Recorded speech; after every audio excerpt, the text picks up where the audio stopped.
Une première période qui débute par une grosse frayeur pour l'URLC puisque dès la première minute de jeu, Esteban Casagolda trouve l'extérieur du montant de Jérémy De Vrient. La réaction louviéroise ne se fait pas attendre avec ce coup franc rapidement joué par Gargouri. L'empereur reçoit le ballon sur le flanc, temporise avant de servir Grisé, dont le centre tranchant trouve Dangala qui ne parvient pas à conclure. Une belle action collective et une superbe intervention du gardien bruxellois. La Louvière Centre domine largement cette première période et va finir par trouver l'ouverture grâce à un gros pressing collectif. Perte de balle de Robbie Van Hamel. Jérémy L'Empereur s'empare du ballon et trouve Ibrahim Sommet qui n'a plus qu'à conclure.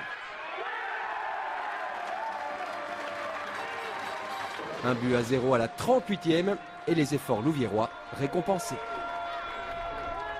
4 minutes plus tard, à la suite d'un dégagement approximatif de Jérémy De Vrient, la défense louviéroise panique et offre une belle possibilité aux unionistes.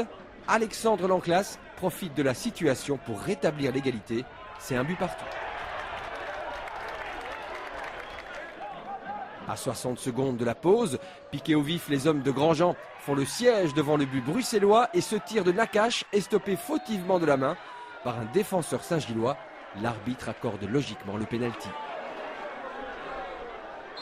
Le capitaine louviérois s'avance et frappe au milieu du but. Le gardien unioniste repousse. C'est sans nul doute le tournant de la rencontre. Je savais que le gardien connaissait à peu près ma façon de tirer. J'ai voulu tirer au milieu. À Bertry, c'était passé. Là, il était grand. Avec le bout des pieds, il a arrêté. C'est le premier que je rate de la saison. J'espère que ça ne va pas devenir une habitude. En deuxième période, les spectateurs n'auront plus grand-chose à se mettre sous la dent. Il y aura bien ce but poussé au fond par Arsène Ménessou, annulé par l'arbitre pour un contrôle de la main du défenseur louviérois. À 5 minutes du terme, Corentin Leduc, monté au jeu depuis peu, est idéalement servi par l'Empereur, mais le jeune attaquant louviérois loupe la cible d'un fifrelat. Un but partout, score final, les hommes de Sébastien Grandjean ont livré 2 mi-temps fort différentes. Ouais, c'était certainement plus fluide en première mi-temps. En deuxième mi-temps, peut-être que l'accumulation des 8 matchs en un mois, ça commence à peser un peu dans les jambes. Je ne saurais pas trop vous dire. Je pense pas qu'on a fait une mauvaise deuxième mi-temps. On s'est quand même créé pas mal d'occasions en deuxième mi-temps aussi. Je pense qu'on méritait de gagner ce match. Maintenant, on a fait un partout.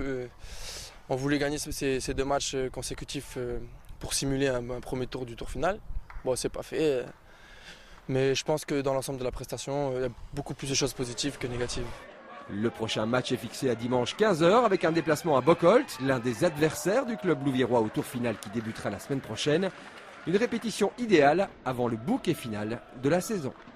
Quel que soit le 11 de départ qui jouera, on va le prendre comme un autre match, comme on fait toujours. Je pense qu'on n'a jamais pris une équipe à la légère, on fait toujours les choses sérieusement.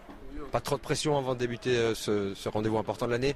Non, de la pression, non. On sent de l'attente, mais pas une pression énorme. Hein. Nous, on sent le public derrière nous, les joueurs, on est prêts. Et je pense qu'on sera prêts le jour J et voilà, on a hâte d'y être.